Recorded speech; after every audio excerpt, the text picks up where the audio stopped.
এই ভিডিওটা নিয়ে অনেকে মজা করলেও এই ভিডিওটা যথেষ্ট পরিমাণ আমাকে হার্ট করছে।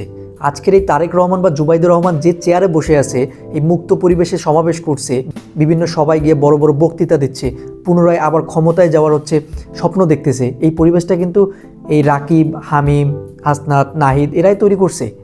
অনেক কষ্ট সহ্য করে এরা রাজপথ ছাড়ে নাই।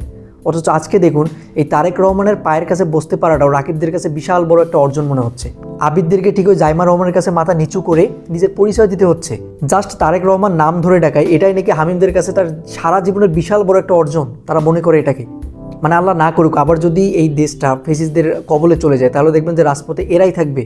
আর নেতাকে দেখবেন যে ঠিক ওই ফ্যামিলি নিয়ে আপনার বিদেশে বিলাসবহুল জীবনযাপন করছে। ভাই আমার কথা হচ্ছে, আপনারা আলাদা আলাদা দল, আপনাদের পার্সোনাল চয়েস থাকতেই পারে, কিন্তু এদের যে সবার একটা অবদান, এটা তো আপনি অস্বীকার করতে পারবেন না।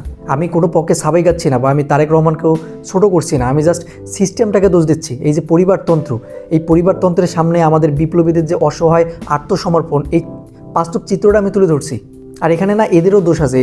এদের মানে যে একটা চাটাচাটির অভ্যাস, এরা এটা এখনও ত্যাগ করতে পারেনি। এরা জিনিসটাকে খুব সুন্দরভাবে গ্রহণ করে নিচ্ছে। আমি বুঝি না ছাত্রদলের একজন সভাপতি কিভাবে এতটা মেরুদণ্ডহীন হতে পারে। আর এই যে রাজার ছেলে রাজার হওয়ার যে একটা আজব সিস্টেম, এই সিস্টেমের কাছে রাজপথের লড়াকু ছেলেটাও জাস্ট নেতার পরিবারের সদস্য, এই যোগ্যতার কাছে তারাও হার মেনে নিচ্ছে, তারা নাই হয়ে যাচ্ছে একেবারে।